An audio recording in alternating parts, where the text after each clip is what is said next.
We all have these little uh, axles, and we're chipping away at this wall. And you don't know if the wall is 6 inches thick or 6,000 miles thick. But what you know is that the more you chip away at it, the less the people who come after you will have to chip away at. And I think that that is part of the Black American experience. So before your nonfiction work, your poetry, Counting Descent, from 2016, was one of the first books that made me feel like my family's own story had language. I think about lines like, even the universe is telling us we can never get too far from the place that created us. You're now adapting How the Word is Passed for young readers.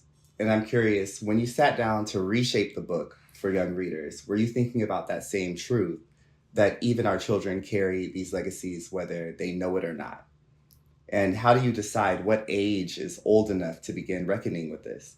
I had so many teachers who would come to my events or who would email me and say, I love the book. I'm a fifth grade teacher. I'm a sixth grade teacher. I'm a seventh grade teacher.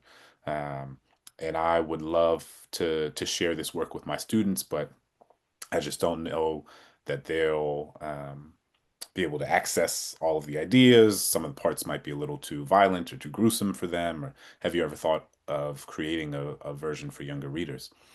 And at some point, I think, and especially after the sort of political and social winds begin to shift. As we know, after the murder of George Floyd and the protests that summer, the pendulum swung one way in this country, where it was in some ways felt like the culmination to a degree of so much of the energy that had been propelled forward by the Black Lives Matter movement over the preceding decade.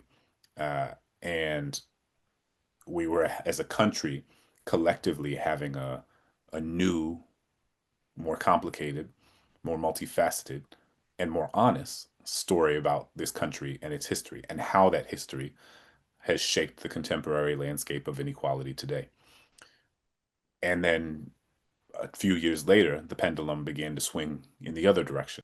As that pendulum began to swing, it felt incumbent upon me to try to provide, to whatever extent I could, resources to teachers, to parents that might be helpful in a moment where uh, telling a more complicated and more honest story about this country was something that was under attack. How do you, as both a scholar and as a father, carry the weight um, that collapse between, public history and personal lineage?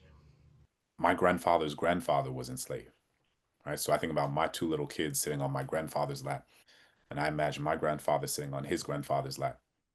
And it again is a reminder that this history we tell ourselves was a long time ago simply wasn't that long ago at all. There are people alive today who knew, who loved, who were raised by people born into chattel slavery. Slavery existed in this country for almost 250 years and has only not existed for about 160. So the idea that we would suggest that it has nothing to do with the contemporary landscape of inequality, the idea that we would suggest that it is irrelevant to our social, political, and economic infrastructure today is revealed to be morally and intellectually disingenuous. And so I feel that history and my proximity to that history acutely. I feel it when I look at my grandfather. I feel it when I walk along the levee in New Orleans. I feel when I look at the river, the Mississippi River in New Orleans. I feel it when I'm walking through the French Quarter.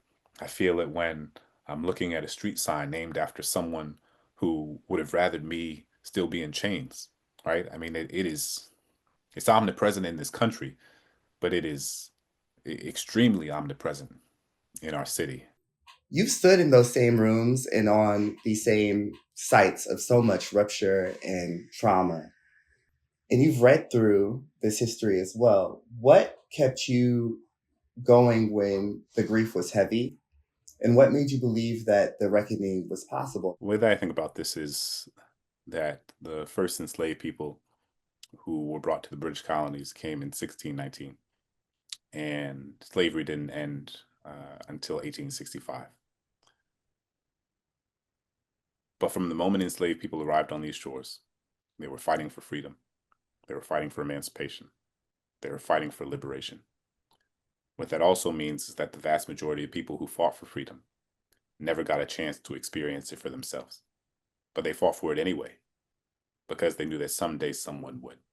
And I think about how my life is only possible, how my children's lives are only possible because of generations of people who fought for something they knew they might never see, but who fought for it anyway because they knew that someday someone would. I think about what sort of responsibility does that bestow upon me to to attempt to build the sort of world that I might not see myself, that my children might not even see themselves, that their children might not even see themselves, but to attempt to build it anyway because there were people who built a new world for me.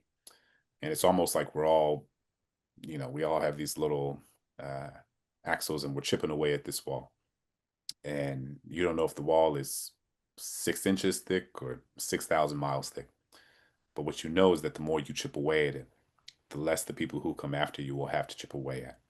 And I think that that is part of the Black American experience, is that we get up every day, we try to chip away and chip away and chip away because there were people who were chipping away at that same wall before us. And at some point, we will get to the other side of that wall. We'll see the light on the other side of that wall.